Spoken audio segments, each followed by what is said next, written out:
At this time, I'd like to call the regular meeting of the Nashville Town Council, September the 12th, to order. Could you please stand for the pledge? I pledge allegiance to the flag of the United States of America and to the republic for which it stands, one nation, under God, indivisible, with liberty and justice for all. Let us pray. Father, we invite you into this meeting tonight to lead and guide us and help us make the right decisions for all of our citizens. In your precious name, amen. Amen. Before we move along, I'd like to have a motion. We need to have 3 add-ons, 2 to the regular minutes and a closed session. Do I hear a motion that we approve to add those on to our meeting? Is there a second? Second. All those in favor, let it be known by saying aye. Aye. Next item on our agenda is the reading and correction of our minutes for June 13th. Did anyone find any errors or any corrections to these minutes? Just page 17, if it could be a little clearer. The resolution was not.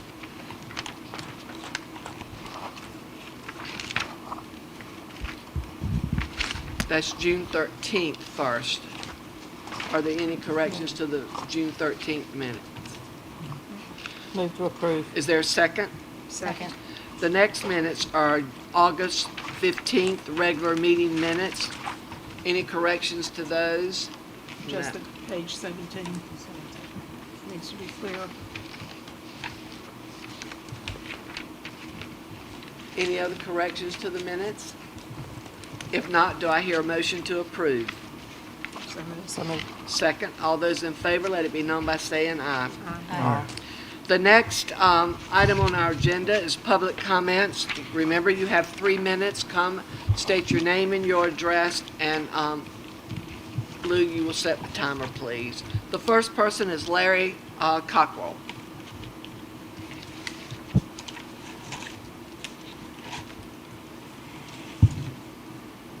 Larry Cockrell, 205 East Church Street here in Nashville.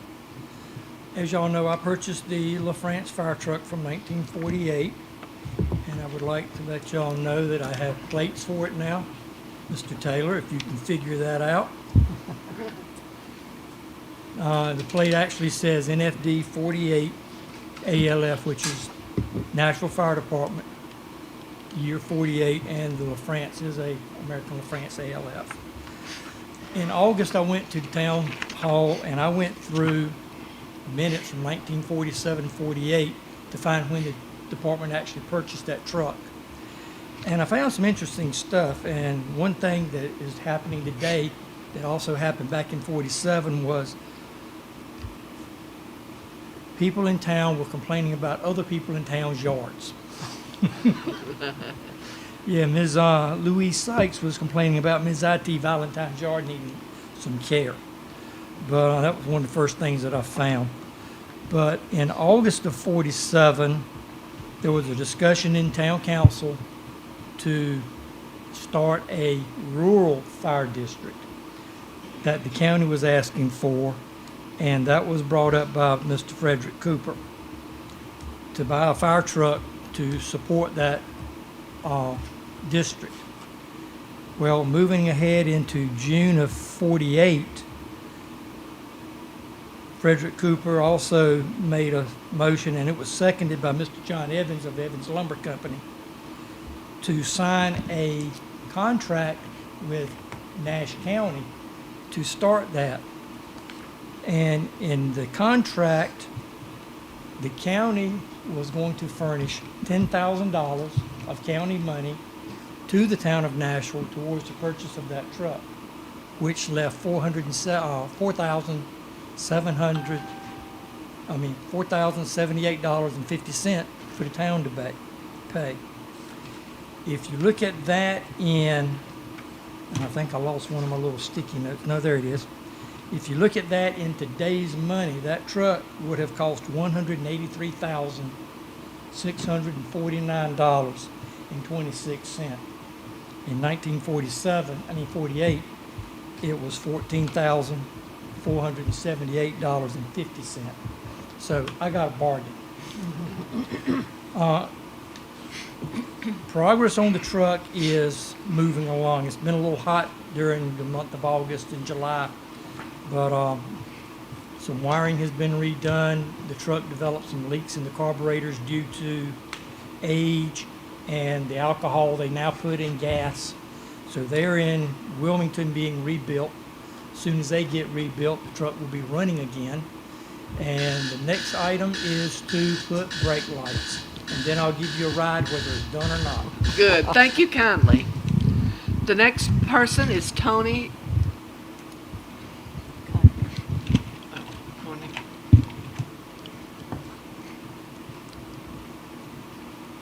Tony Koenig, okay. Tony Koenig, 708 Westview Court, Nashville. I missed the last Tony, meeting. could you speak in the mic a little, pull it down closer? Thank you. I had missed the last meeting. I just wanted to point something out. There were some comments made, I guess, the fishermen were trashing Western Avenue down by the pond. Well, I can tell you 99.9% certainty it's not the fishermen. I clean up Western Avenue a minimum of once a week. I start at the fuel dock, go all the way out to interchange, come back, both sides of the road. Do a minimum once a week, sometimes twice. And then, since I go through there all times of the day, if I see something big, I pick it up. 8% of that trash that's on Western Avenue is being thrown, is fast food or rear bottles and stuff like that being thrown. People come in out of town going down Western Avenue. It is not the fishermen. The other 20%, unfortunately, is their own citizens that live in off Sarah Drive or Haley Drive, because either they throw the trash out when they're pulling in, or when they're pulling out, they stop at the stop sign and they throw the trash out. Now I go in about 50 feet, both to subdivisions, or right, I guess I shouldn't have to, but I do it because if I don't, it's going to end up on Western Avenue, so I might as well go ahead and get it. But it's not the fishermen that are trashing the pond down there. I know, since I've been cleaning up now, I guess for a couple years now, it's only been twice now that pond area has been trashed. One, there was a guy with 18-wheeler was parking there for about 6 weeks. He dumped his stuff out, and he moved on. And the other one, the other time it got trashed was maybe 9 months ago, and again, I picked it up. There's a house across the street. I don't know if it was a estate sale or a yard sale or something, but on like 3 or 4 weeks, and people are parking there across the pond, walking across the street, and he cleaned their cars out when they were sitting there. But I just want to say that the fishermen are not putting the trash there. Because I know what's going on out there with the trash-wise. I can even tell you Sundays where the trash is. I can tell you Saturday nights where the trash is going to be. I got it down now. I can tell you Friday nights where the trash is going to be. Thank you so much. It's not the The fishermen are clear. The next, Anna Joyner.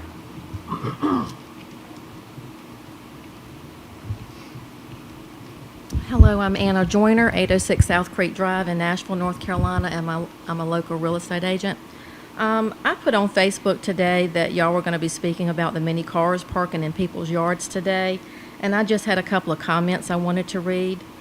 One said, "That's funny you say that. I work with an investor from Delaware and done about 20 inspections.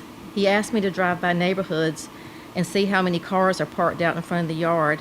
If I tell him quite a few, he says, I'm done with that neighborhood. I'll ask him about that. He says usually means multiple families living in the resident. Someone said, sounds like Woodfield. I've seen it when it was ridiculous. Back in the neighborhood a couple of streets back, there was one house that had 6 cars in the front yard on any given day. I counted 11 vehicles, 1 boat, 1 enclosed trailer, 1 car trailer parked in the yard in Nashville last week. Ridiculous. I'm sure the neighbors aren't happy about that and all the shrubbery. Total disrespect for the neighbors and the neighbors' property values. Suppose you list your home for sale and you have to live next door. No good person is going to want to buy a house next door, and it will probably bring property values down by $50,000. Someone said, I hope they also do something about the address houses that are seriously deteriorating in downtown Nashville. It goes on and on. If you want to check my Facebook page out, people are really tired of all the cars parking in the front yards and how bad it looks. Thank you. Thank you, Anna. And Sean is addressing that, isn't he? Well, we have a proposed ordinance for Right. the council to consider this Right. evening, and then, yes, can. So he's been watching it and seeing how it's all going on, so that's good. Mayor, before we quit, Randy, could we cut this off just for a little bit. It's making it difficult for me to hear. Oh, the dehumidifier. Yes, the Yes. dehumidifier. Thank you. Sorry, Mary. All right, thank you.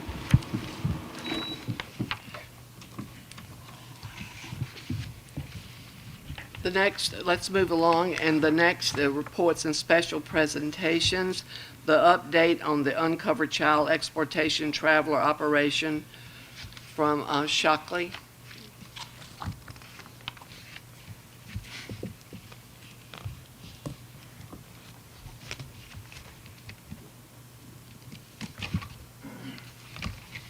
Good evening. Good evening. My name is Lieutenant Shockley. I work for the Nashville Police Department. I'm assigned to the Special Investigations Division, and along with me tonight is some of the agents from Homeland Security, as well as the detectives that work for me. And I would like to let you know you have a very good group of people that work to help y'all with problems that arise in the town.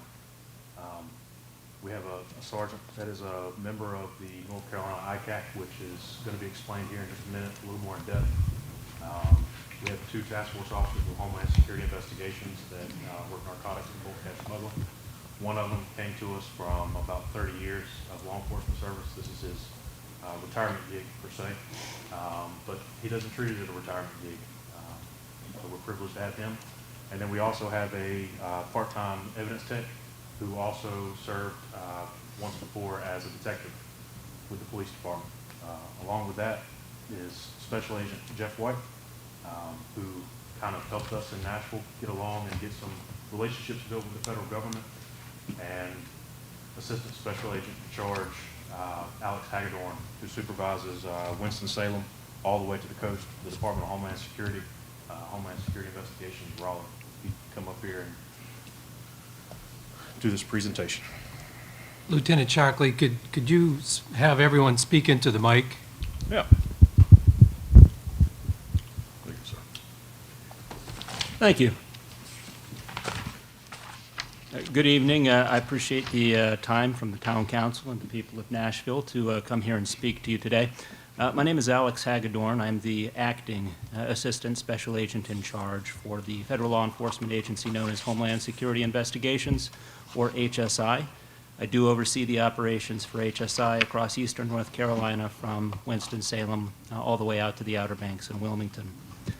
For those who may not be familiar with what HSI is, we are the principal investigative arm of the Department of Homeland Security, and our mission is to disrupt and dismantle transnational criminal organizations that seek to exploit the global infrastructure through which trade, travel, and finance move. And I know that's a mouthful, but put very simply, HSI targets the criminal networks that violate our nation's customs and immigration laws. We enforce a large number of federal laws and investigate a broad range of criminal offenses, from drug trafficking to financial crime to human trafficking and child exploitation.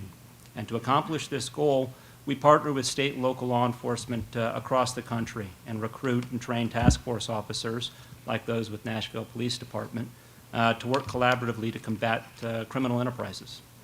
We have more than 6,800 special agents in this country and in 54 countries across the world, and we have 3,700 task force officers nationwide that are assigned to work with HSI, carrying an HSI credential and badge. 3 of the task force officers that we have out of that 3,700 work for the Nashville Police Department. And under the leadership of your chief, J.T. Winstead, our agency and the Nashville Police Department work together on a variety of investigative disciplines and programmatic areas, from counter-drug efforts to crimes against children. And by working together, HSI and the Nashville Police Department combat crime both close to home here in Nashville and beyond the city limits, disrupting and dismantling criminal enterprises that affect your community.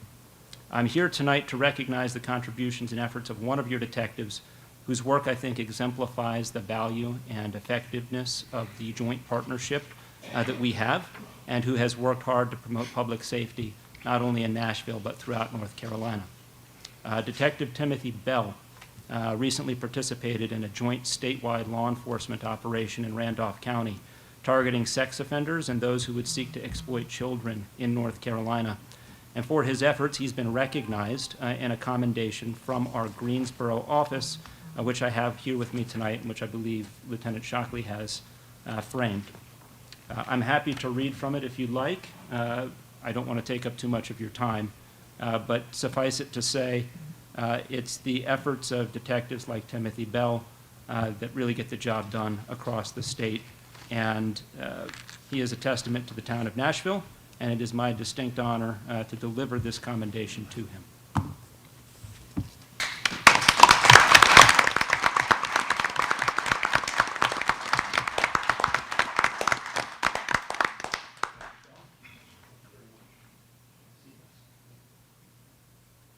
So this is on behalf of HSI. Thank you for your participation and your work in the Child Exploitation Traveler Operation conducted in Randolph County in Asheboro from August 1st through the 3rd. We are still actively working this investigation, but just a few highlights from the operation are over 50 law enforcement officers participated in what are undercover chats, arrests, and service for search warrants, polygraphs, digital device extraction, and interviewing of suspects. 19 suspects were arrested for various child exploitation offenses, with 4 additional arrests made in the weeks leading up to the operation. And several additional leads were developed, with at least 3 chats having probable cause present for an arrest, pending additional subject identification. Detective Bell, thank you very much for your efforts. Thank you.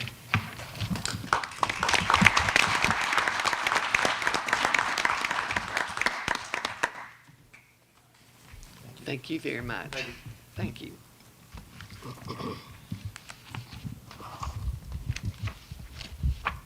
The next item on our agenda is we'll move in an item up from, so that the presenters can present and then we'll not have to drive back home so late. So this is our bike and pedestrian plan. Sherry?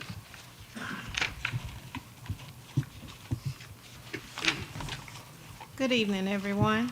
Good evening. So I'm here before you as an update and also preferably adoption of the Town of Nashville Bicycle and Pedestrian Plan.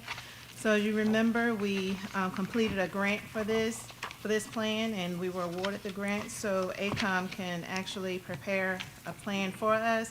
And we do have ACOM consultant with us tonight that will give a presentation to you all. So I'm just going to briefly read, give you points from the summary of issue. So the Town of Nashville Bicycle and Pedestrian Plan was funded through the North Carolina Department of Transportation, Integrated Mobility Division Bicycle and Pedestrian Planning Grant Initiative, and that was a $50,000 grant. The purpose of the plan is to evaluate the existing pedestrian and bicycle conditions within Nashville and recommend programmatic and infrastructure projects to improve safety, connectivity, and well-being. This effort was led by the NCDOT, IMD, ACOM project consultant, and the steering committee.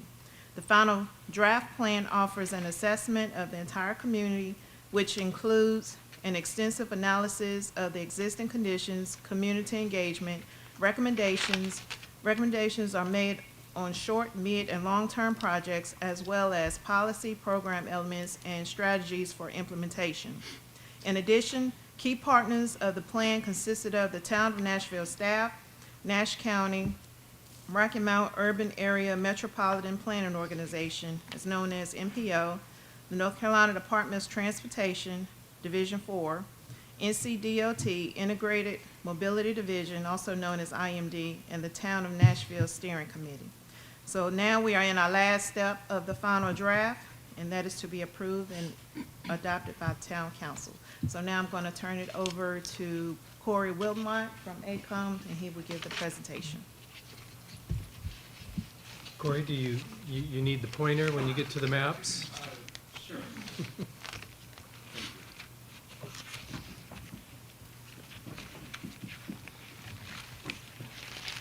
Thank you, Sherry. Does this progress the slide? No, I'll do it. Just say next slide. Okay, thank you. Well, thanks everyone. Yes, you can go to the next slide. I just have a few slides that kind of give you an overview of the plan that you guys have seen. And this here is pretty much what Sherry talked about. So if you want to go to the next slide. So the plan itself had several components. We did an assessment of background of the community and looking at your existing infrastructure. And we also did, we coordinated with a steering committee,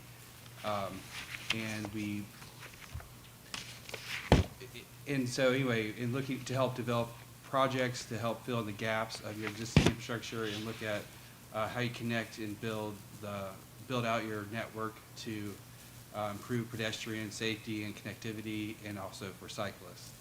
We did a number of outreach coordination. As I mentioned, the steering committee, we had 3 meetings with them, and we also did a online public survey in the summer of 2022, and we had an in-person open house in December of, actually I think that was, 2022. My years get fuzzy. At any rate, we did extensive public outreach to make sure the community had input so we could learn about things that people saw on the ground and what they needed as to help help make this plan more successful. The next slide, please. So we developed the draft plan, and this included creating a vision for the project, or for the overall community, looking at goals and infrastructure. And then we also looked at programmatic solutions for policies and other programs that the the town can implement to make the community more walkable and bike friendly. If you want to go to the next slide, please. And is that okay? So here, maps will be hard to see from the screen, but the projects were divided up into several different things. This sheet here looks the busiest. This map, it has everything overlaid on it. That includes linear, bike and pedestrian projects, as well as spot improvements and off-road multi-use paths and trails. And if you go to the next slide, these next series of maps just kind of break them down by element. So this map here is just the sidewalk projects themselves. And if you go to the next slide, these are the shared use paths. So these are ones that are off-road. And then the next slide, these are the ones that are bicycle improvements.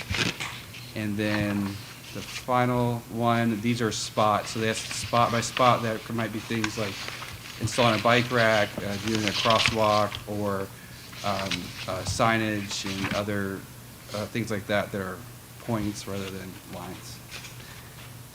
And this table here, this just describes the different projects and what they are.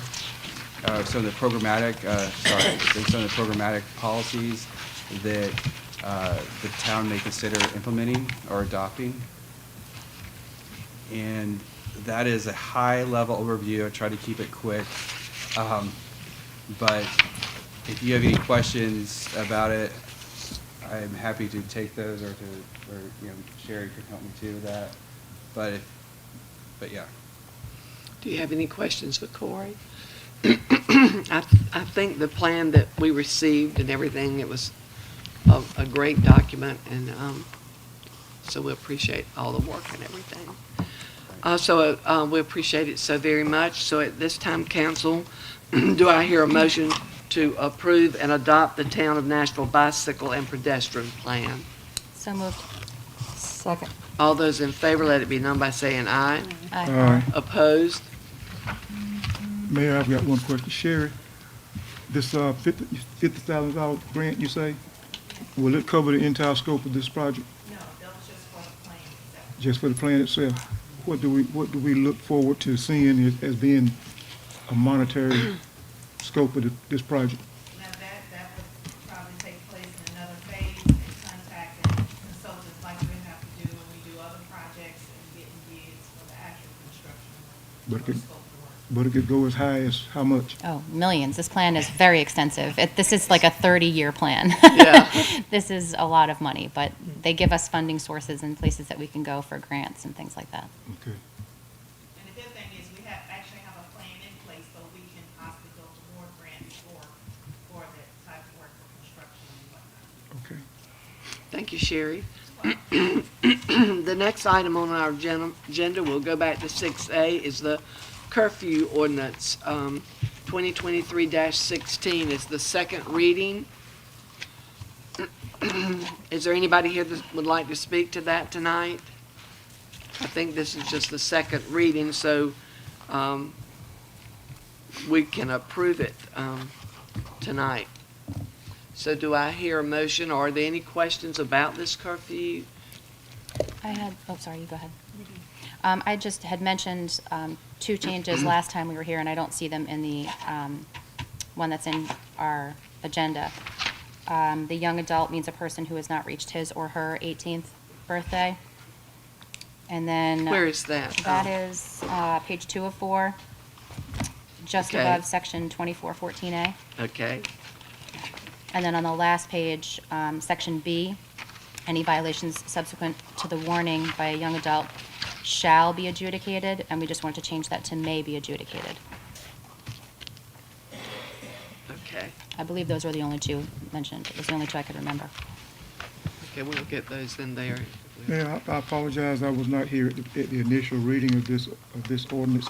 But since then, I've had 3 phone calls of concerns about this, and I don't know if the people that called me are in the audience or not.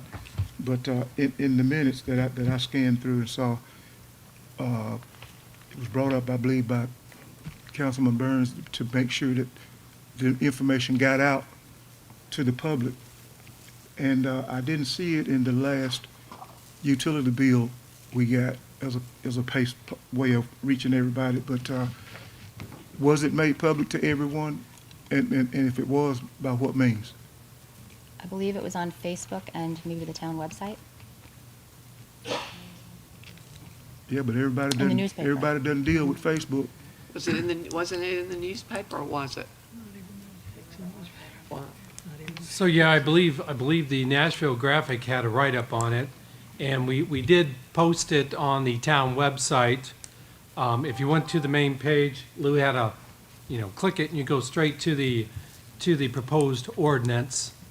And we did put it on our Facebook pages for the town, the police department. I don't know if Parks and Rec shared that, but it was at least on 2 of our 4 Facebook pages. Well, everybody doesn't take the National Graphic. Correct. Everybody's not privy to Facebook. So I would openly ask if there are any people in the audience that have any questions about it right now. Like I said, I received only 3 calls.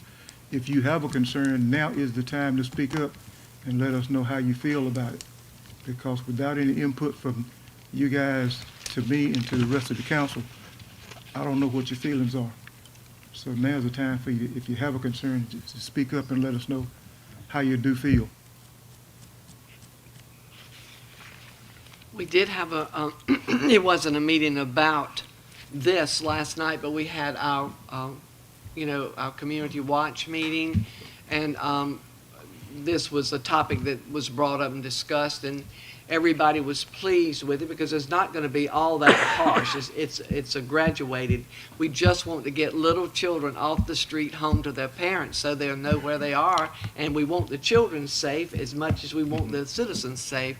And then also with the older people, I call them, they're still children, the older children, making sure that they aren't just roaming around at night looking for trouble or getting into trouble. We want to keep them safe and out of trouble also. Well, don't get me wrong, I totally understand because I am a retiree from law enforcement, so I know what the officers are up against, and they need some way to combat it. But I guess what the concerns that I got is if number one, they shouldn't be out there doing these times, but if they are and are not breaking a law, are not violating an ordinance except for just walking down the street, one concern was, then why do you need my child's name and phone number and address and everything, because once they take that, then that child's name is in the system.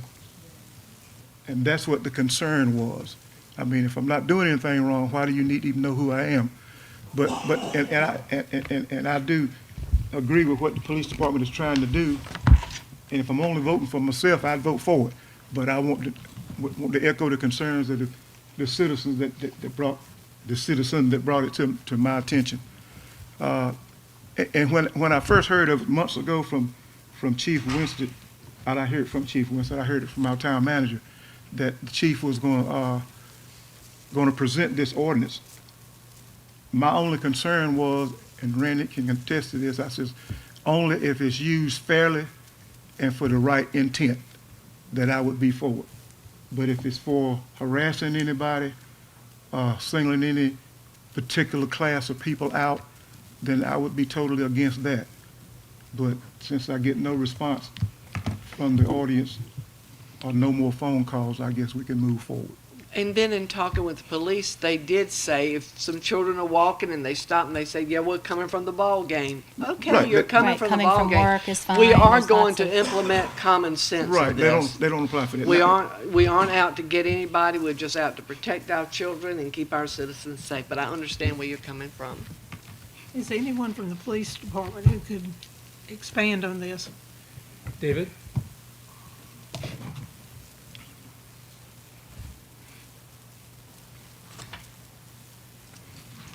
I'm not 100% sure what you are looking for or an answer, but the curfew is strictly to just get the kids that are up and down the streets at 12, 1 o'clock at night, breaking into cars that we've had problems with all summer, off the street. Raise the age law hurt us bad in the state of North Carolina when they went to 18, and so we can't charge. So it's the parents' responsibility to know where their kids are at. So it's just to try to combat that kind of crime. We're not going to be out there looking 16, 15-year-olds that's coming back from work or stopping at the gas station or the Sheets from a football game or something like that. And also, it is an officer's discretion. If they come in contact with a juvenile, it'll be the officer's discretion to determine what he's doing, he or she is doing, whether they're out doing something bad or they're just trying to get home. And then there is in that curfew, there is a warning. We'll get a first warning. So does that explain it a little better? And the first fine is $25? Now, on the specific fines, I'm not 100% sure. It is. They're I shaking saw their it. heads. It was $25. That's right, $25. Well, understand, I know where you're coming from, but I'm just echoing the thoughts of some of the phone calls that I've gotten. And like I said, those hours of the night when a 13-year-old is out roaming around, then yeah, they should be called in and taken to their parents. And hopefully well, it's bad to say it, but hopefully we got a lot of children trying to raise children. Well, just for an example, we had issues over the summer with a bunch of B&Es and some things, and we find an 8-year-old pushing a bicycle down the road at 2 o'clock in the morning. Unacceptable. So that's what we're trying to combat. Right. When we go knock on the door to this 8-year-old's guardian, they don't have a clue where the kid's at. So that's what we're trying to combat. And they're the ones who'll be fined, The parent, The or the parent. guardian, the parent or the guardian, whoever's responsible if you for the can kid. find them. Most of the time, we can find them. Yeah. Yep. I just want the citizens to know where the police department is coming Right. from. And like I said, if you have any further concerns, let us know so we'll know. But thank you. Yes, sir. Yes, ma'am. Thank you. So at this time, do I hear a motion to approve this curfew 2023, ordinance 2023-16? So moved. Is there a second? All those in favor, let it be known by saying aye. Aye. Aye. The next item on our agenda is the Old East Spring Hope Road Dollar General Annexation Ordinance. Thank y'all for coming, and thank you for the work you do. Thank you.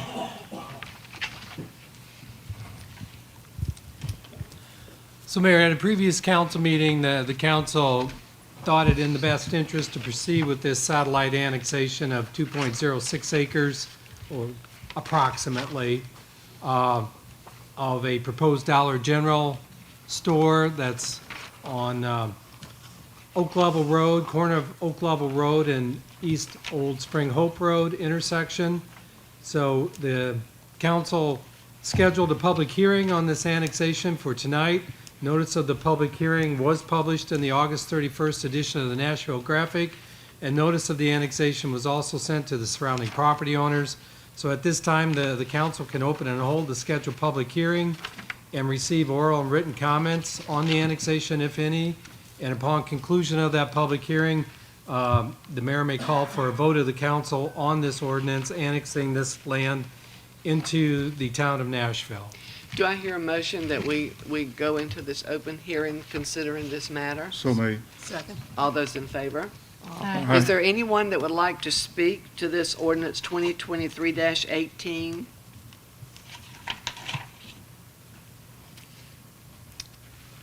If not, do I hear a motion that we close? So moved.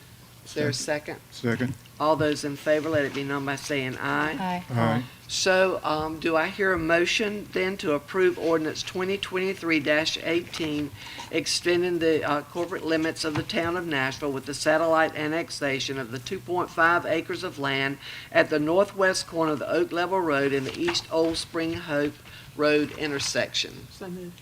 Second. All those in favor, let it be known by saying aye. Aye. Aye. It does carry. The next item is the drinking water grant, and that is Resolution 2023-38.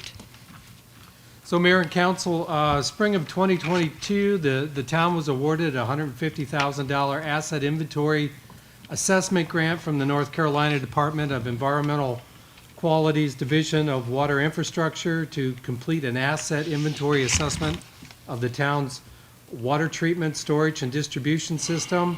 And we have finally received the contract documents for that asset inventory assessment grant.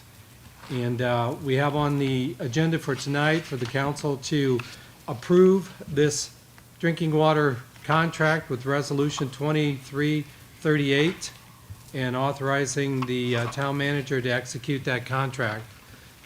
We do have Mike Tolson with Matt Gay and Associates here this evening with us. Matt Gay and Associates is the consultant that we hired to do the asset inventory assessment. And if you have any questions at this time, he's here. Council, do you have any questions? I don't think so. So, do I hear a motion for us to approve Resolution 2023-38, accepting the funding for this water infrastructure to complete our drinking water inventory assessment? So made. Second. All those in favor, let it be known by saying aye. Aye. Aye. The next item on our agenda, we've got a lot of water tonight, is wastewater AIA contract Resolution 2023-39. So Mayor and Council, again, we were awarded in spring of 2022 an asset inventory assessment grant for our wastewater system from the NC Department, from NCDEQ Water Infrastructure, again, to complete an asset inventory assessment of our wastewater collection system. And we have tonight for action of the council a resolution to approve that grant agreement or that contract,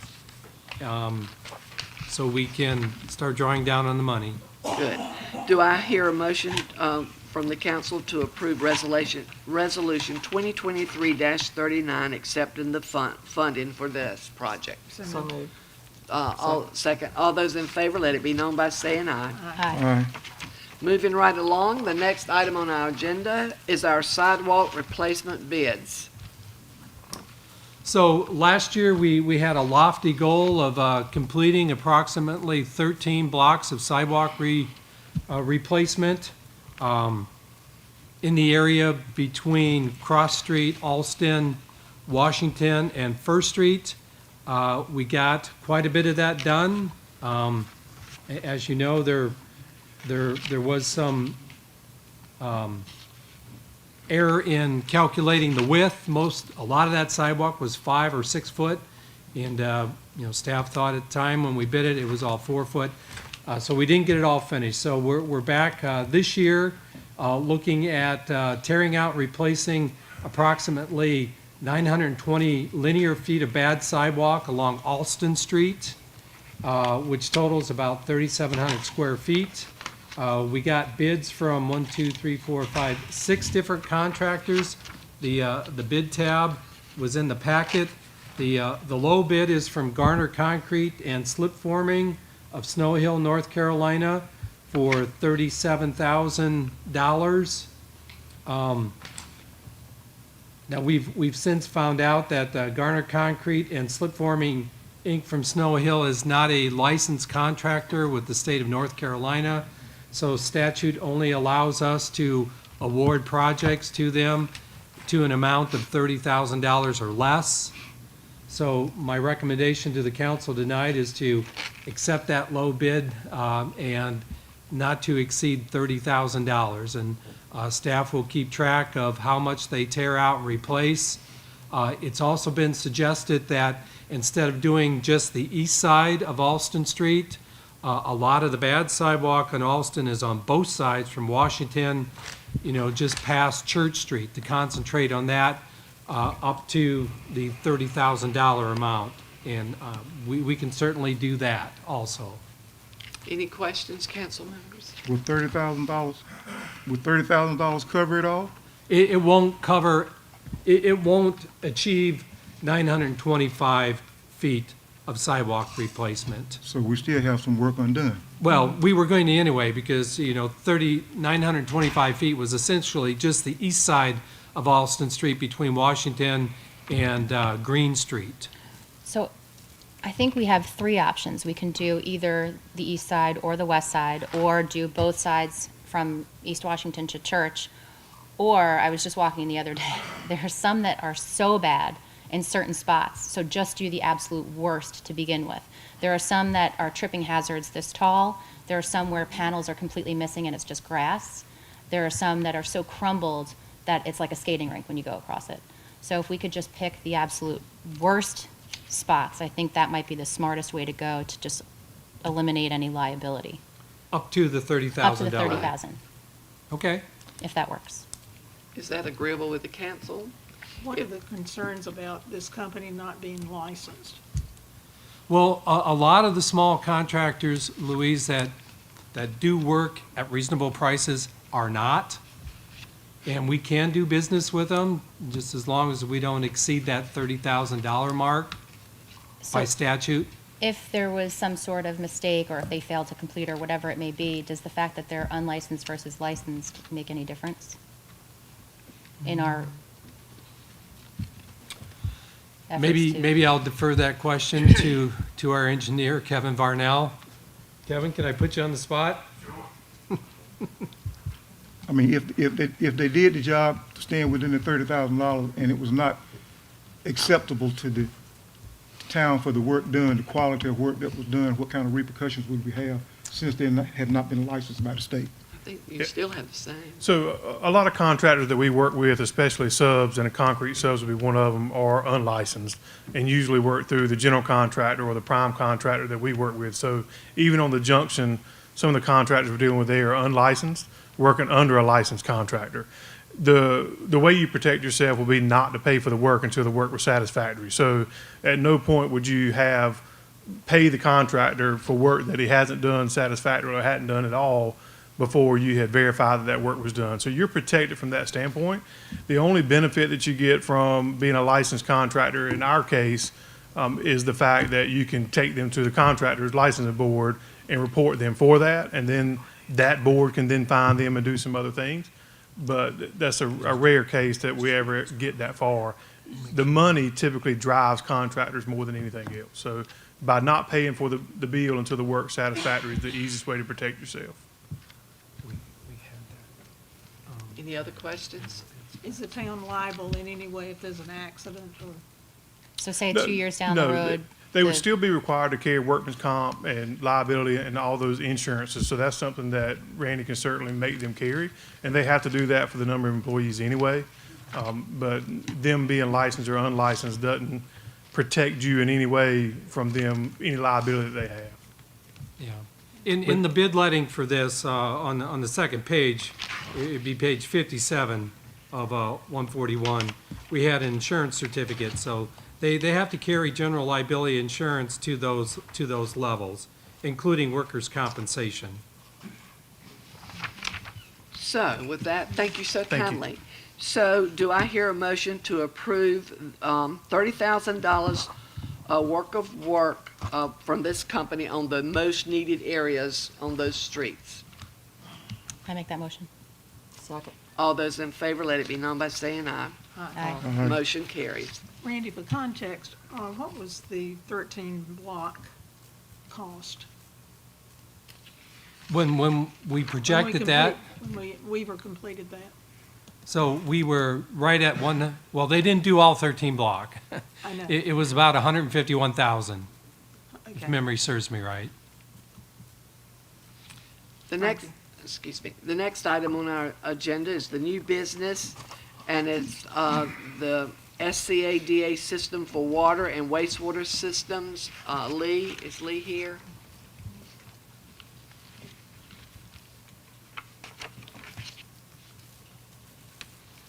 Hey, good evening. So with the current budget, or when we started budget season this year, one of the things that we asked for in Public Works was to upgrade our telemetry system on our water and sewer infrastructure to a SCADA system. SCADA is going to provide us with real-time data. Some examples why that's important is we had 2 instances within the last year where our water tanks got about empty with no notification. So fire suppression and also, providing water for our residents to consume. We budgeted $150,000 for the project this year. We solicited three local SCADA providers: Clearwater, Custom Controls, Inc., and Blue Tick SCADA. Blue Tick did not respond to the request. Custom Controls submitted a proposal of $275,000 for both water and sewer systems. When I say water and sewer, our 12 lift stations and 3 wells, 2 water tanks, and our interconnect and booster pump stations. And Clearwater Inc. provided an estimate of $130,658 to complete the project. So we're asking tonight to move forward with signing the contract for Clearwater and get the installation of the SCADA started. I have a question. Why the big disparity in the quotes? That seems to be a large disparity in numbers. It does. I don't have a good It answer. was in our sidewalks too.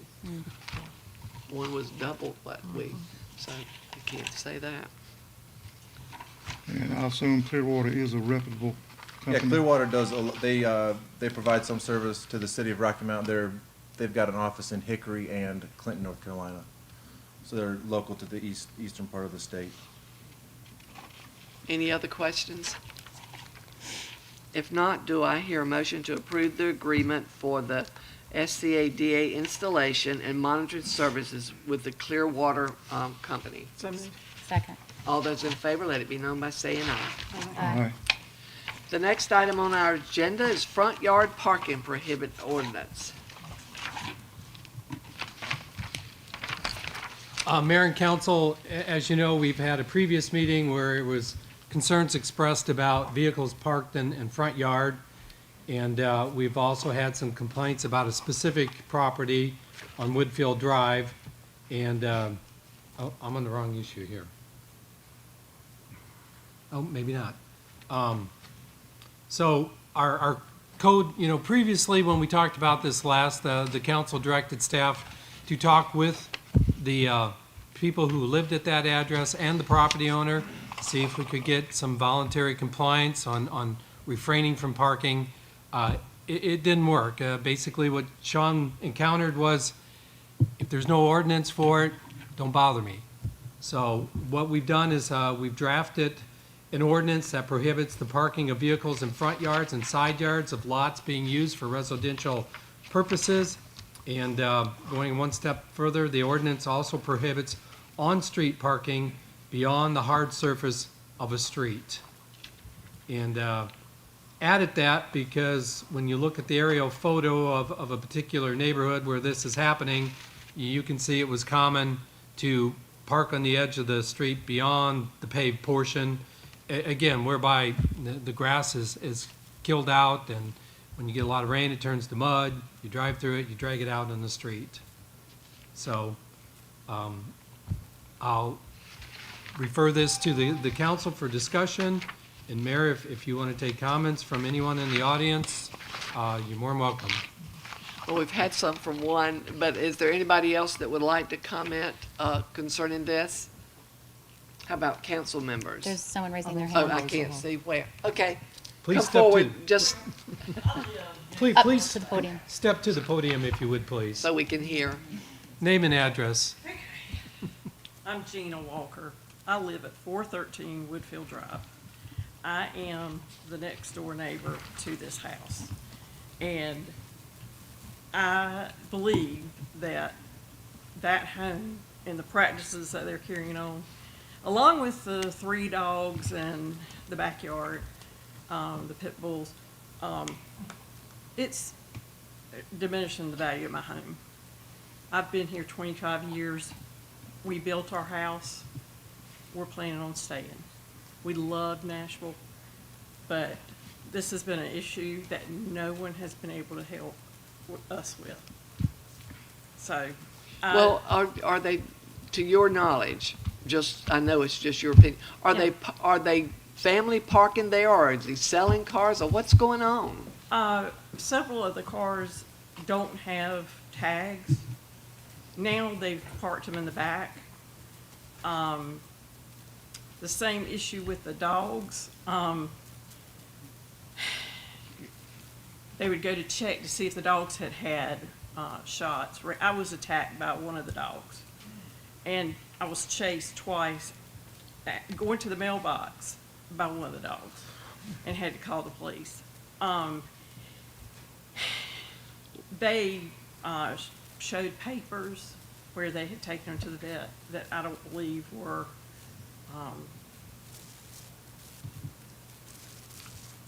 you know, those particular animals, because he had several animals.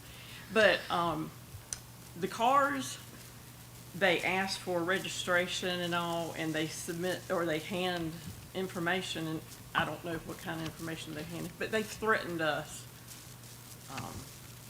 about saying anything or doing anything. And there's 2 signs in the yard, the police officers can tell you, threats, saying they'll shoot us if we go next door and stuff. So we can't even trim our bushes. We had to hire a contractor to trim our bushes because we didn't want to, we were afraid to, you know how a fence is offset. They told us we better not go in their yard. Well, maybe this ordinance will help. I hope so. Yeah, I would like to ask, what is the sentiment of your other neighbors? Are they willing to come forward? And I grew up with one of the other neighbors, and she is not willing to make a comment because she's scared. Her children couldn't even play outside when they were younger. But most of the neighbors feel the same way I do, I believe. Has this one family been the primary complaint? Has it just been this one family, or have there been several families? No, before the house was, fell into the man who owns the home, his sons moved into the home, and they had some issues. The owner of the home with his sons, and that was another problem. And when they left the home, they left dogs in the home, and the dogs, I called because I knew there was nobody in the home, and there were dogs in the garage, and when the next people came in, the dogs were dead, left in the garage. Did I see But somebody nothing else's? could be done Yeah, because they were there's inside. another person's Okay. hand. Thank you for sharing so Thank you. kindly. Yes, sir. If you come up here.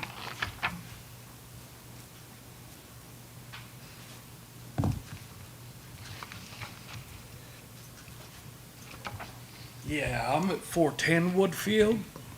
Chris Adams, everything she says is true. When I was a soldier, I used to drive by that house and be like, how many people live there? It must be like 20. I don't know. And the threat she said, the signs are there.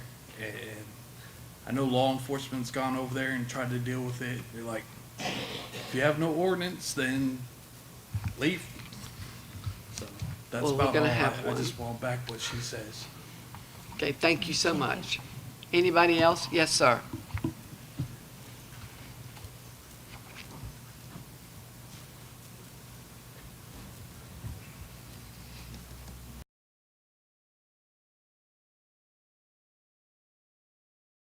Good evening. Good evening. My name is Don Pittman. I live at 720 Briarwood Court. Right across my driveway, there's a house that has 9 vehicles, 2 boats, 2 trailers, and a business sitting beside the road where they cut lawn, truck with the trailer for a lawn business. I understand it's hard. People have tough times making their family somewhere to stay. But there's got to be a better way to store those vehicles. They want to open up their backyard and put a gate and pave the backyard for a parking lot. That's fine, but it's just, the way it is right now is very dangerous. Thank you so much. Is that the house that's on the corner Yes, sir. with the garage, the big garage in the back? Mm, Well, you would call it a No, garage. no, so this is right on the very corner of Briarwood and Woodfield. When you come in the second exit, it's the house right there on the left. Oh, okay, I got Yeah, you. you can't miss it. Okay, I got you. Anyone else like to speak?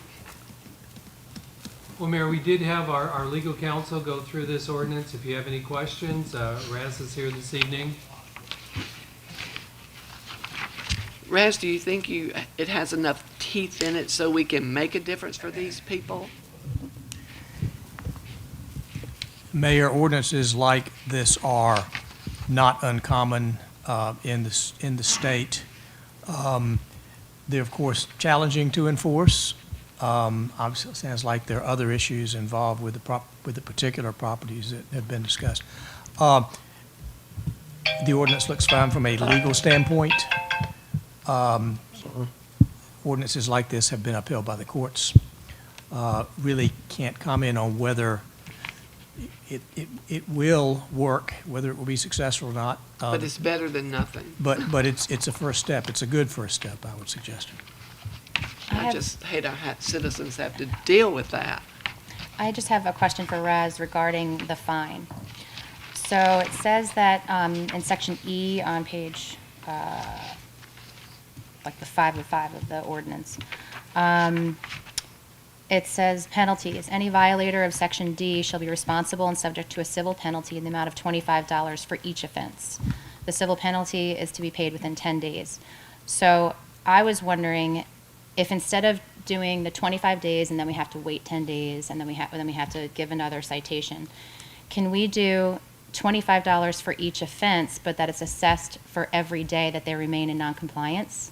So that it's $25 for day 1, you have the 10 days to pay the fine, but day 2, if your cars aren't moved, that's another $25, Yes. another $25. Can we do another that? The $25. answer is yes. Civil penalties can provide that every day is, particularly for a violation like this, that is not it's a condition on land that Okay. is continuous. It's not a one incident kind of a thing. That's perfectly legal. Okay. A lot of discretion to the council in terms of how high the fine should be, what's the right point to hit, but the sometimes just saying that it is a continuous offense, so the clock runs. Okay. $25 a day is not, $25 per offense is not particularly onerous. Right. But if it's in a condition like Yes. this, every day it accumulates and it gets into to some I'd like to serious make it money. low enough so that someone who accidentally does this and might be subject to a fine can easily pay it. But then someone who is just straight, against this, doesn't want to deal with it, thinks that they can do what they want, will be charged accordingly.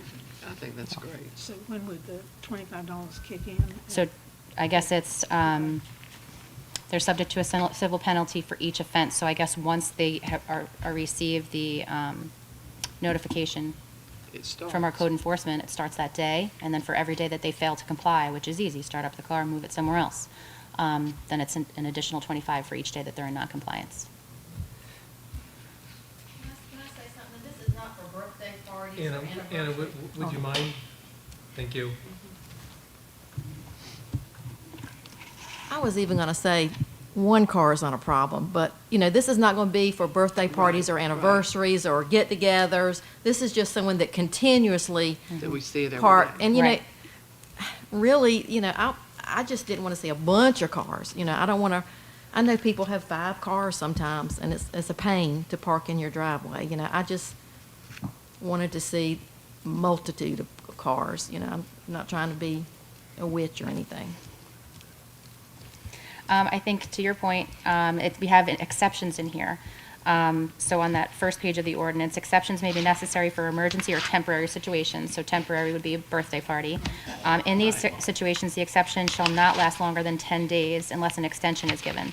Now, before that, though, I would like that exception to be approved by our code enforcement officer. So if Sean shows up and they explain it's just a birthday party or whatever, he can approve that exception. Right. But I wouldn't want it to just be an open exception where someone can say, oh, this is my special circumstance, and they can say whatever Right. it is. And then we only get to grant the extension with approval of the code enforcement officer. So I would just like to add right after shall be approved by the code enforcement officer and shall not last longer than 10 days. Another concern I have here, so we've had brought up not just cars, but boats and now trailers as well. Do we have anything on the books prohibiting the parking of those type of things on people's front lawns? I believe in the definition of vehicle, boats and things may be covered. Well, it says for highway. Where's the definition? Definition. So we have vehicle. On the second page, every vehicle in, wait, where do we define? Yeah, every vehicle, every device in, upon, or by which a person or property Yes. is or may be transported or drawn upon a A highway. highway, That so now covers we, a lot. but does it cover a boat? So that's not transporting a person on a highway. You can transport it on a highway. Boats and trailers. So drawn upon a highway, is that covering boats and trailers? That should cover a boat or trailer. I'll defer to Raz. I would suggest if you want to have the ordinance cover trailers as well as motor vehicles, that you include trailers. I mean, trailers may be defined already somewhere in your code. It is.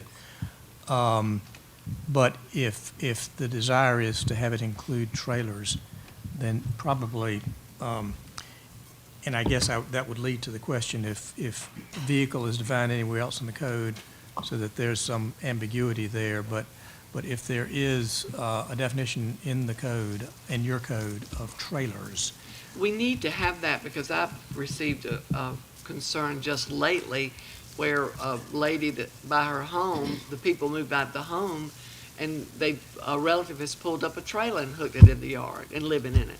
Right. So we need to address that also, if possible. Yeah. So I if mean, that definition could be clear.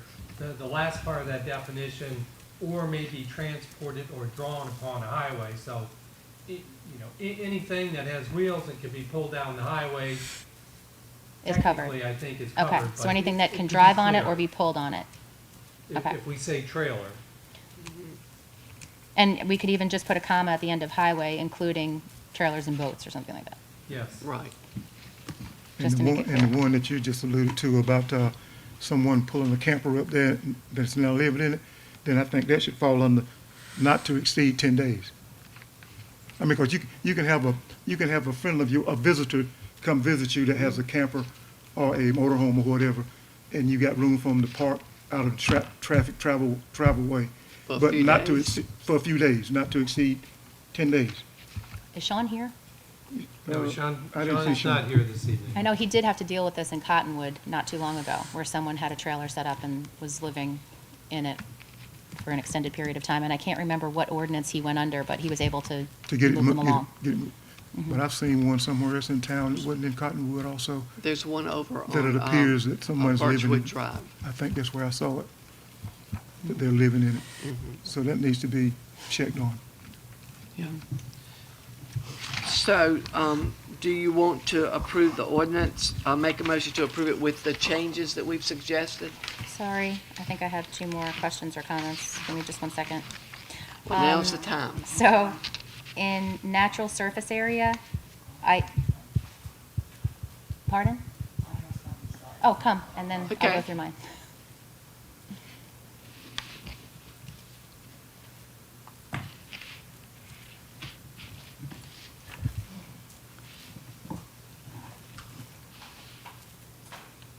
I'm James Baker. I live at 103 East Green Street. We have a problem that's been an ongoing problem with a couple of rental properties on the 200 block of Green Street. These people in this one particular house have got cars lined up all from their backyard out to the front, and then they constantly are parking on the side street of Green in front of the school because they don't have enough room to put these cars in their yard. And half the time, Sean has been there last summer having to citate them because they won't cut the grass. And the question is there why should these cars be sitting there on the side of the road if they ain't got enough room? And they're there all the time. They may leave, but they come back in and they go there. They don't have enough room in their yard, so they're parking across the street along the side of Green Street in front of the school. Do you think it's one single family living in there? I don't know how many people are living there. It's 2 houses, and I've never been able to figure it out. I just But, feel I like mean, we there's might so have some many problems around cars. town with many families living in a So single home. many cars. And I mean, and it's just really devaluating that block. I mean, it's constantly, they have to be told to mow the grass. Is Sean aware of it? Yeah, I think, because he's been out there numerous times. Cars, I think. But, And I think it's a rental. yeah, they're rental. Yes, that's right, they're rental. So it's a business. Now that we have on the books that they can't be running a business out of Right. the property. Right. But the question is, how come these cars, I mean, I know it's public, but these cars are parking there 7 days a week on the side of Green because they don't have enough room. They're putting it in their own driveway. And then sometimes they got cars on blocks. And I hate to say it, my house behind me right now, they wrecked the car, and guess what? I have to open up my front door, my back porch, and now this van is sitting on concrete blocks with no tires on it. As hard as I have been working in my house, I have to open up my back door and look at a vehicle with, sitting on cinder blocks. Well, I And hope we this know who ordinance, and we all know who owns that house. I hope that this ordinance will help us get things in line, but thank you so much. Okay. Thank you. We don't all know, but I'm quite sure you can tell me. Okay, your Okay, other, so my other comments. So when we are defining natural surface area, it says area that is not finished with a prepared hard surfacing or unprepared surface. I think we mean unprepared hard surface because then we define that later. So it's just missing the word hard. Then on the second page of the ordinance in D3, any effort to improve surfaces in accordance with this section may temporarily stay enforcement proceedings as long as the surface requirements are to be met in a reasonable time. I just wanted to add in here that the code enforcement officer may approve that temporary stay. is that number 3? Yes. Or the code enforcement officer is in charge of approving, or however we want to word that, that he has to approve the temporary stay. Then my question is, so if we have a homeowner who's violating this and they fail to pay the penalties, can we place a lien on the property for the money amount that is due? And then number 2, if it's a rental property and we're trying to enforce this and collect these fines, what happens if they don't pay? What are our remedies? And I think we have a question from the audience. I got a question. Yeah, I'm Ricky Walker, the fourth resident with you're talking about the $25 fine and so forth, is it gonna be to the person that owns the vehicle or the person that owns the house? I think it's going to Because be the that's rental person who property. owns the vehicle. Okay, So I that's guess rental that's where my property. question lies. The vehicle owner, if they are the homeowner, we can Right. then possibly do something there. But if it's the vehicle owner who's a renter, then how do we enforce this, if at all? Can That's we the thing. garnish See, wages? I What know can we the- do? I know the property owner, but I'm saying, of the 11 vehicles, are you charging the person that's renting the house Right. or the owner? of Could the I think house? this is a charge the Raz person? question. Raz, could we charge the person renting the house? Well, the ordinance, the ordinance says no person shall park a vehicle on any natural surface within the front yard and so forth. So as it is drafted, it seems to say that the individual who owns the car, who actually is responsible for the car being there, Would be the one which charged. would include an owner occupant or also a tenant, Mhm. also someone who leases the property. And the town spent a lot of money on the new water meters, and I know y'all don't want them to be run over. No. You're right. And can we include both? You know, can we fine the property owner if it's a renter that is continually violating? Because, I mean, you have to hit someone where it hurts. And so if I'm a landlord and receiving these notifications, I'm going to fix this or you're out. Yeah, generally, the misconduct is the person who owns a vehicle and who's parking the vehicle in a way that violates the ordinance. Charging the owner and then collecting against the property gets to be more challenging. The statutes have rather narrow circumstances when you can collect against the property as a lien on the land. If the fine is not, if the penalty is not paid, the ultimate recourse is by a civil action in court in the nature of debt. And that, if the action is successful, that results in a judgment or order to pay. And then, of course, you can enforce judgments by garnishing wages and by levying on property and so forth. But that's down the road. It's not self-enforcing. Hopefully, if there is an ordinance that has teeth, that'll bring about compliance. But to answer your question directly, Ms. Burns, the ordinance could not say the violation shall be collectible as a lien on the property and have that be automatically done. Right. There are legal steps down the way to get to that point. Could it hold both the property owner and the owner of the vehicle responsible? So I'm just thinking a simple letter to the property owner where all of a sudden we're saying you violated our code, we demand $25 per day type of thing would probably be more effective than going after the individual in some circumstances. But I don't know if that's allowed. Well, the way the ordinance is drafted now, it is in the general police power regulations of the town, the traffic and parking regulations of the town. It's not in your zoning ordinance. Zoning regulations are targeting activities and uses on land, and the way the ordinance is drafted now, it's a personal offense by the perpetrator, by the party who is responsible for allowing that vehicle to be there. So I think there may be opportunities to expand this. Okay, so But the start way with it's this. drafted, If I this think. doesn't work, then we can maybe the talk about doing property. something in the zoning Correct. portion where we can then go after the property owner. Okay. Correct. All right, Correct. thank you.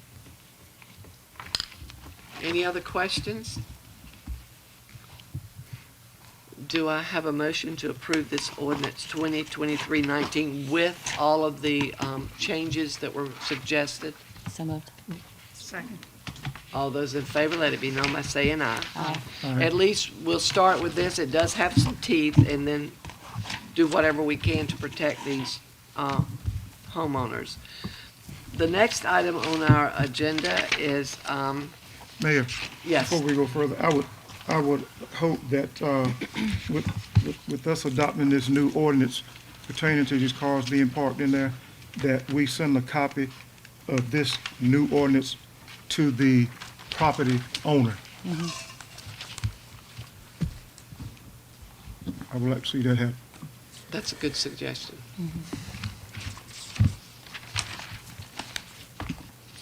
And there is such things as nuisance properties that we probably need to address because, Right. It sounds like this is more than just parked cars. yeah. Okay, next item on our agenda is temporary appointment of Deputy Finance Officer, Resolution 2023-34. Mayor and Council, with our Finance Director John O'Keefe's departure, we will be without a Finance Director for a time. I recommend the council appoint a temporary Deputy Finance Officer per North Carolina General Statute 159-25B, which will allow day-to-day operations of the Finance Department of the town of Nashville to continue until that Finance Director position is filled. 2 years ago, when Samantha Sanchez left, the council adopted Tressa Rudd as temporary finance, or temporary Deputy Finance Officer. Tressa, our Assistant Finance Director, is willing once again to serve in this capacity, and we have a resolution attached for the council's consideration. So do I hear a motion, Resolution 2023-34, to appoint Tressa Rudd as our temporary Deputy Finance Officer for the town of Nashville? Move to approve. Second. All those in favor, let it be known by saying aye. Aye. All right, and I do have a question. With her accepting this appointment, it's in here that her salary will be increased by 5%. Is 5% enough? Because who's going to do the job that she's doing now?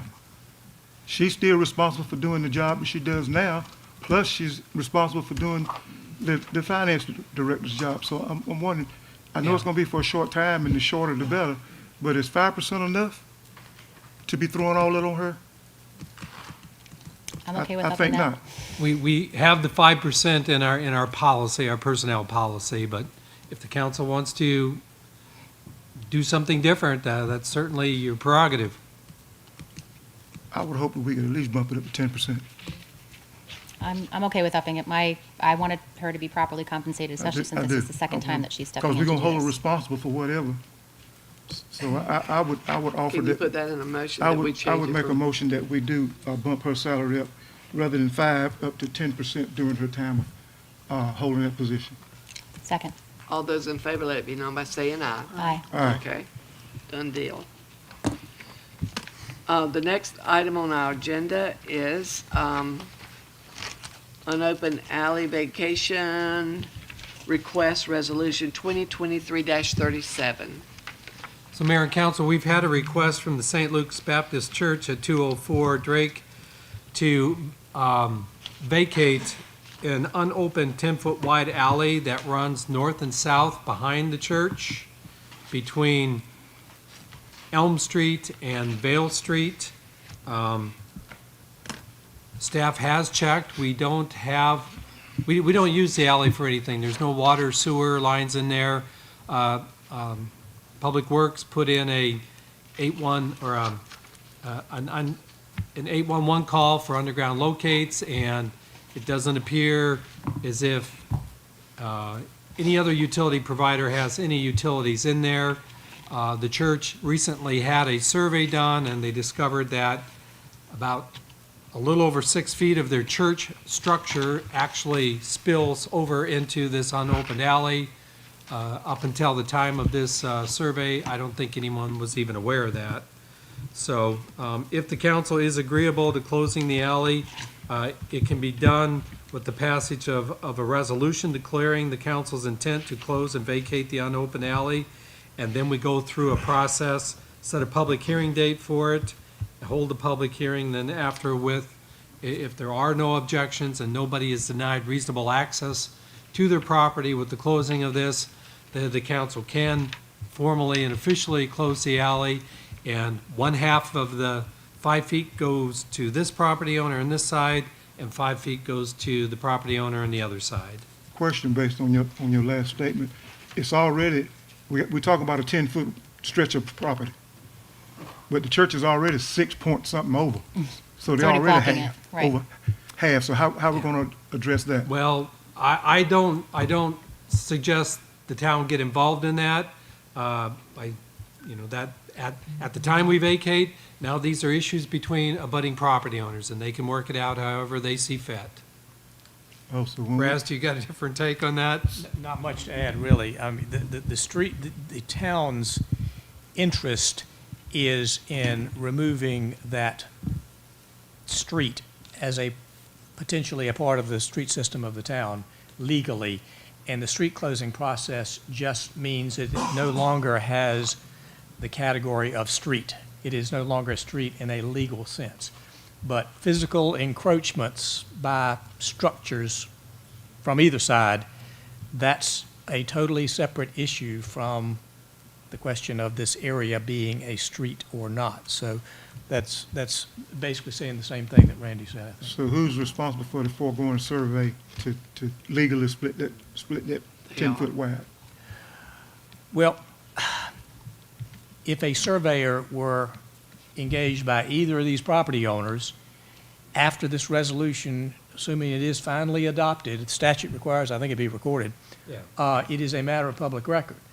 And a surveyor would do a title search, and any survey of the property, that surveyor would note that there had been a street closing, and it would show the old property line as a dotted line, and the new line would be in the center, and that's how the properties would survey from that point on, after the town passes the resolution. Larger municipalities typically require someone who requests a street closing to get a surveyor to map it and put it on record so it makes the land records cleaner. But the resolution itself is just like a deed, and it establishes the new center line, that is the new line, the common line between these adjacent owners, as what used to be the center line of this 10-foot alley. So that decides the question of real property title as a matter of the public record. The town is just simply out of the picture. So it would be the church's responsibility to, I guess, go to the other property owner and negotiate that 1.7 feet of property that they're still encroaching on? Yes, sir. Okay. So the town is out. If the issue is raised, it could just sit there and be just like it is now. encroachment for a long period of time, but that's a private matter. But the town will be out of it? Yes, sir. Okay, all right. Any other questions? If Move to not, approve the resolution. okay, thank you. Is there a second? Second. All those in favor, let it be known by saying aye. Aye. The next item on our agenda is Resolution 2023-35 in support of a compliant stormwater management program. Hello again. Hello again. So, this summer in July, the State of North Carolina Department of Environment Quality came by for our stormwater audit of our stormwater program. For the last few years, we've been doing what we were aware of as far as stormwater goes. However, they filled us in on a lot of things that we weren't aware of. And part of the stormwater program is having a resolution adopted by the council. It's a key component. It's one of the requirements they gave us on our notice of violation, and it's one of the easiest to turn in a prompt response to let them know that we're working to become compliant. The resolution, you've looked through it, it's a lot of whereas language. But basically, it states that the council will support the town, the Department of Public Works, in pursuing and maintaining compliance with our stormwater program.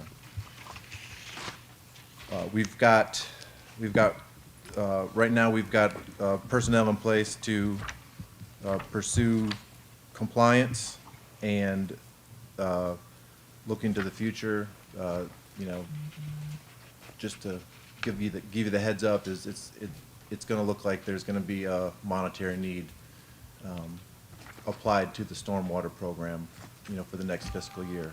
But this resolution states that y'all support what is being asked of us, which is essentially coming from the federal government to the state government down to the local level. And you know, the DEQ rep gave us little comfort. He let us know that close to 80% of municipalities are non-compliant, and that the EPA has tightened the ropes on them, and so now they're just passing it along to their local government entities. So if you would, I'd ask that you approve this resolution and let us know that you support us in becoming compliant and maintaining compliance. Do I hear a motion that we approve this resolution 2023-35 in support of the development and implementation of the compliant stormwater management program for the town of Nashville? So moved. Second? Second. All those in favor, let it be known by saying aye. All right. We've already covered F, so let's go to G. Lee, what kind of, we got 60 days to at least give them a response that we are working on. We gave them a response You within the already week that we received the violation. You already give it to them. And then tomorrow we will, well, whenever this gets signed, we will email that off, and that'll be the second check on the list. And we've got a schedule in place of each action item per month for the next 4 months. So we don't know what kind of costs we're going to incur trying to come in compliance. And my next question is, what kind of fines are we subject to if we don't get this corrected? Because we feel this audit terrible. It was 25. The fines are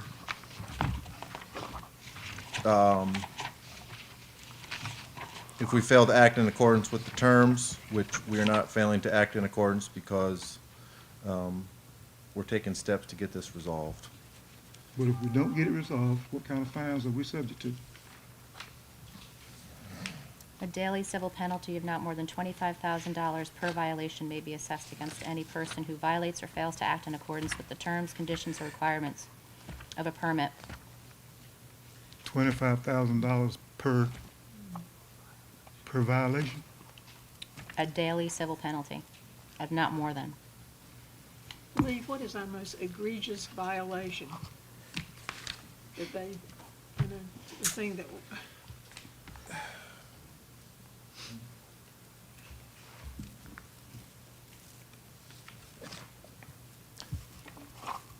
I wouldn't say that anything is more egregious than the next. It's pieces of the stormwater management program that have to be created and implemented. So, you know, Well, a lot of it sounded like paperwork was not submitted, or certain like education it's components paperwork that- weren't done. correct. It's a lot of records that Right. haven't existed or don't exist. Mhm. The stormwater program, to my knowledge, has kind of floated between planning and public works since 2017-ish, 2016, and one of the computers from a previous planning director crashed, and I mean, there's all sorts of little things like that, but But it just seemed like, not to downplay this at all, but it seemed like we needed to bump up education. It seemed like we needed to have manuals. It seemed like we needed to have just more of a process in place of how to do this. correct, And then funding, as you said. correct. Right. but we were permitted in 2017. Correct, and we will get a permit, even though we are in violation. We'll get a permit. We have to pursue compliance as part of that permit. Was this a no-notice audit? Or, We had 2 weeks, 3 weeks they called. so it was scheduled? It was scheduled, yes.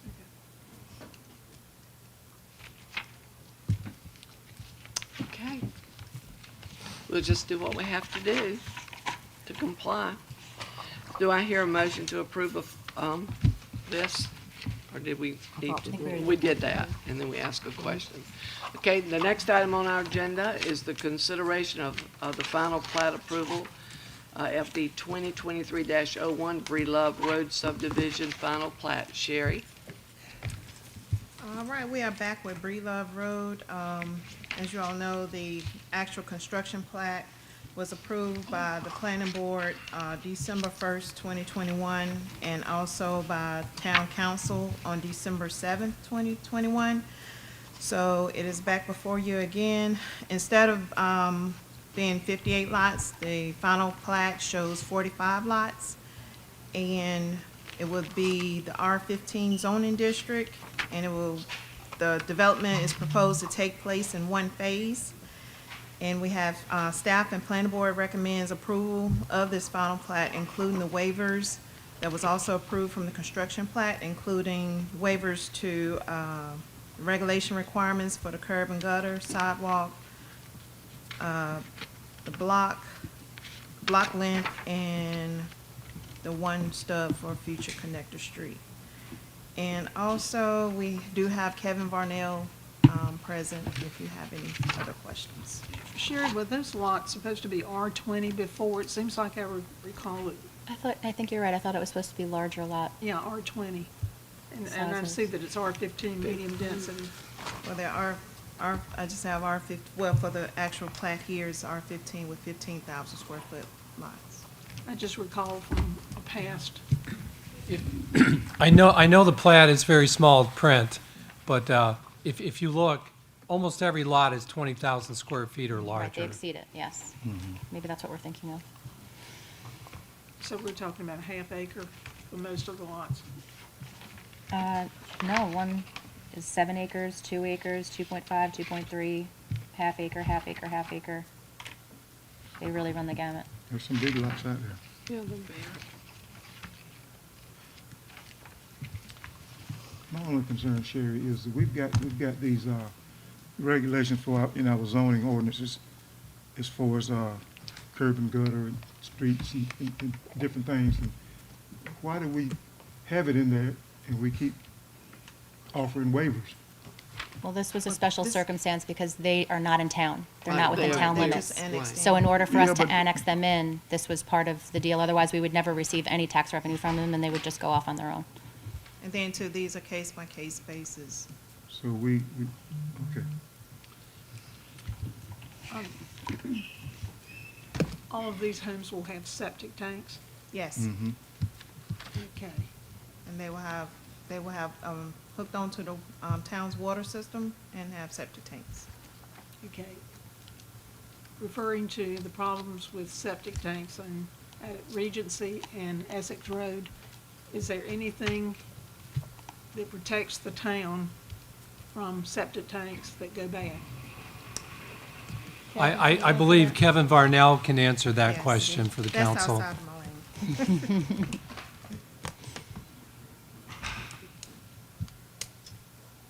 Hello again. So one of the main differences that we have today in place versus what happened with Surrey Drive, Essex, and some Regency, some of the other locations, is we have a licensed soil scientist that actually goes out to the site.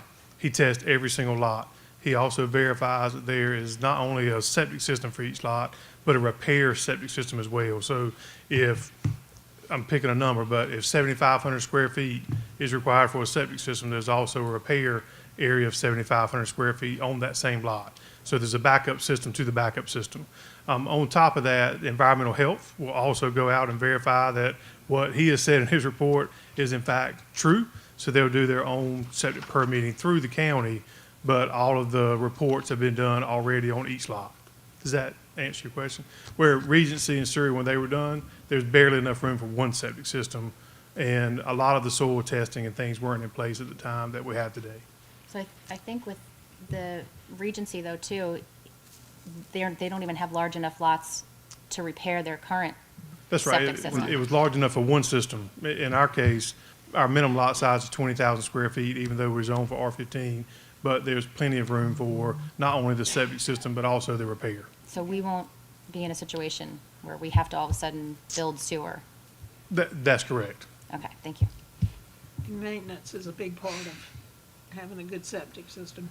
If you maintain it, it should last a long time, right? Well, hey, that's right. So obviously things that you flush down the toilet, send down the drain that do not decompose, stay in the tank. So you will have to pump those things out every so often.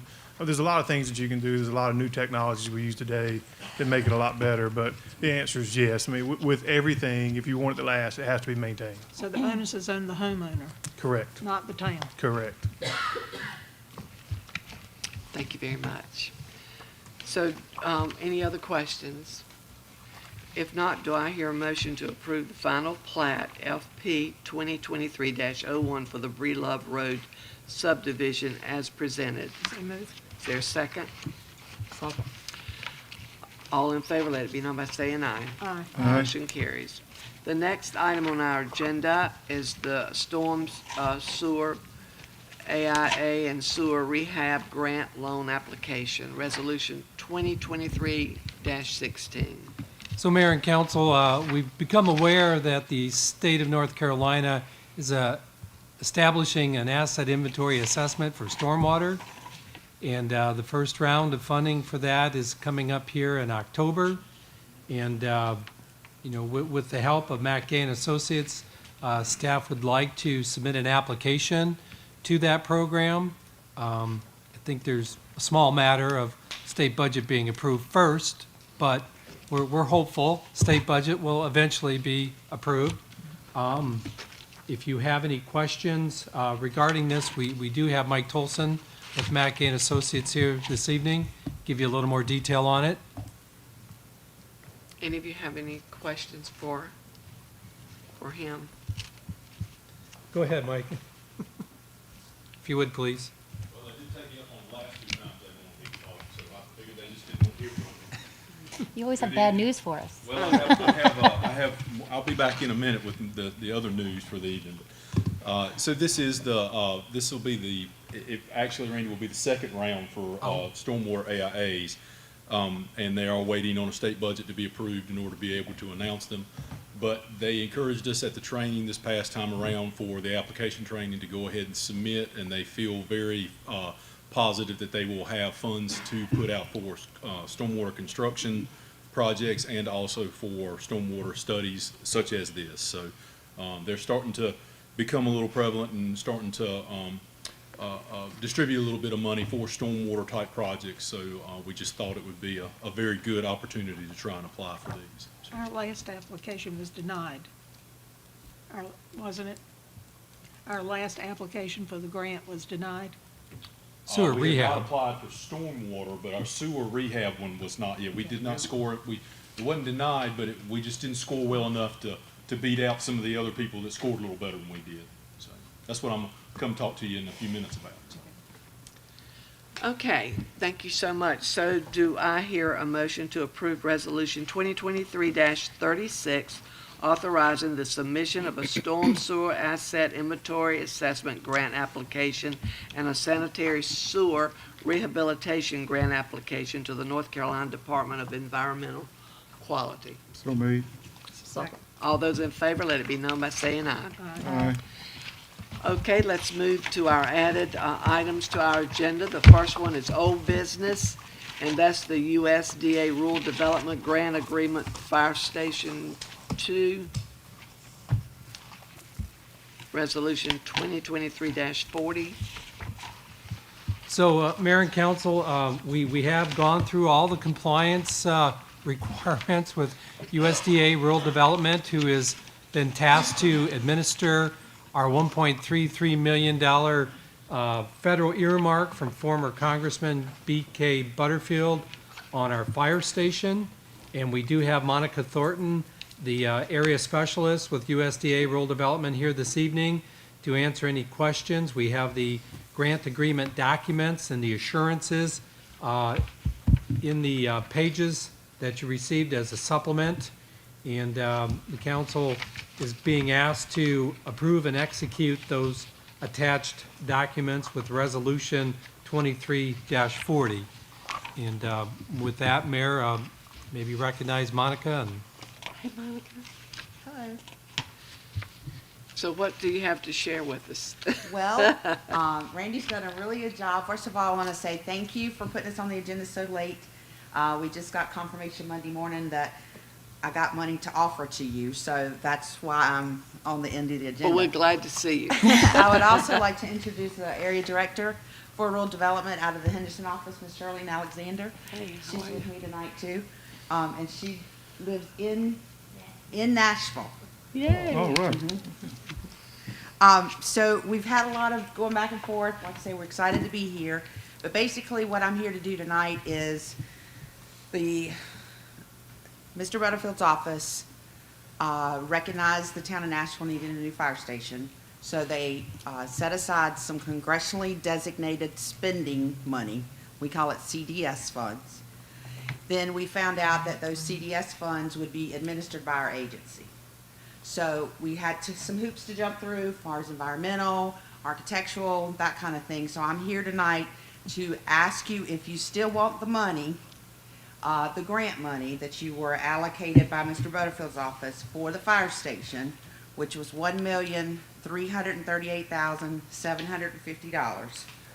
We're here to get your board approval so we can hit the button and put it in your name, and then we can get to the next step. Great. Any questions or comments? That's just a very short version. Well, that's great. Thank you.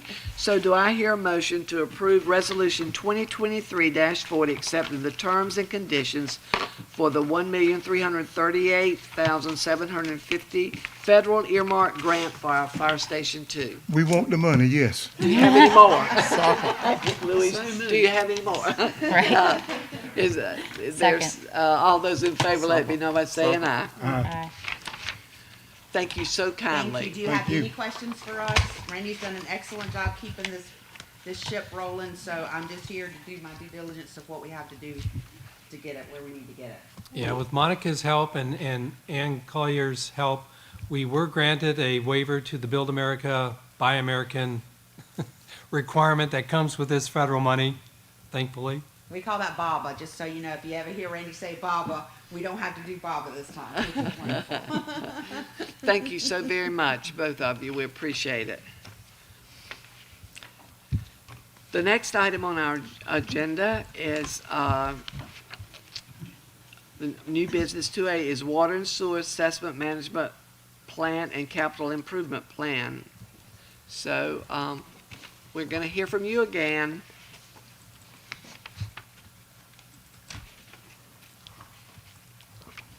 So, Mayor and Council, just to begin with, we have two products that Mackey and Associates has developed with our asset inventory assessments for water and sewer.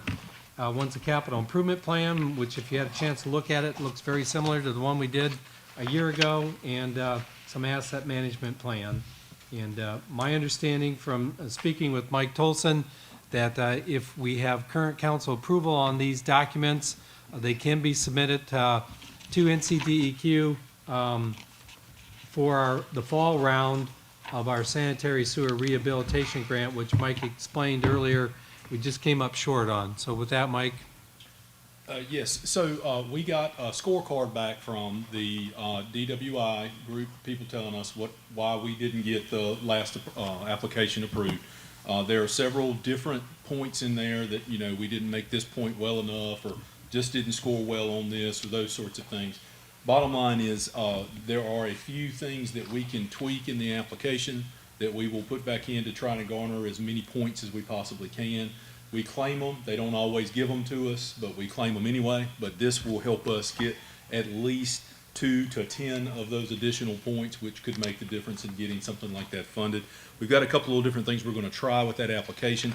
But what you have in front of you is an update to your capital improvement plan that was adopted back in 2021, that was adopted as part of an application process. At that time, what we've done is updated that with some current projects that we are doing as initiatives. There are a couple of project updates in there that may be some good information for you guys as you're looking through it, in case you need something to help you fall asleep tonight.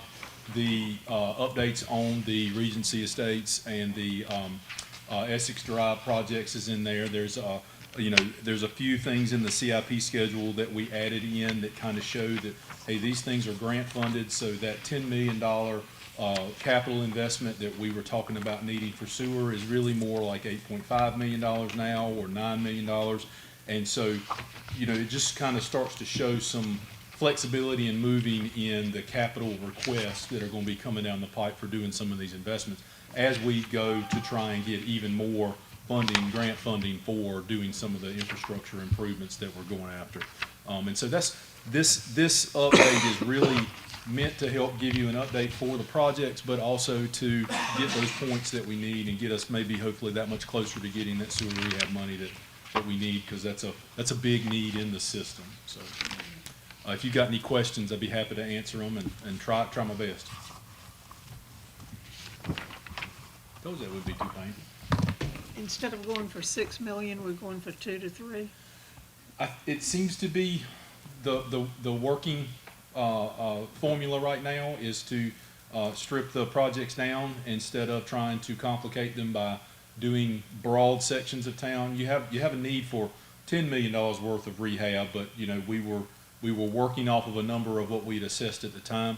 We've gone through, we have completed the assessment on the whole sewer system of the town, but we've got to start somewhere, and that will allow us to begin this process. And that was the point I kind of tried to make in this update, was we need to get a good chunk of it through grant money so we can get started on it and start making the inroads into reducing the I&I, and then we can start budgeting some capital reserve either through just every year doing capital budget increases to it or something like that, to be able to have an annual relining and rehab project, but got to start that project first. So that's what this is an attempt at. Any other questions? Not, thank you. Thank you. And Mayor, I think we have a resolution. We do. Okay. And so I just need to Actually, see two resolutions. two resolutions. If there's, Oh, we don't need the second one? so we just need 2023-41 and not, okay. So do I hear a motion to approve the resolution 2023-41 to get this assessment management plan and capital improvement plan for the town's water and sewer utility systems? Second. All those in favor, let it be known by saying aye. Aye. Do I, Lynn? Okay. Mayor, we're requesting that the council go into closed session per North Carolina General Statute 143.318.11 A5 on acquisition of real estate. Thank you. And I know you probably will not want to stay around, but I'd like to thank you for coming out tonight and just thank you for being a part, and we invite you to come out to all of our meetings when it's possible. So anybody else have any comment for the audience or anything? But again, we appreciate it when we see our citizens out at our council meetings.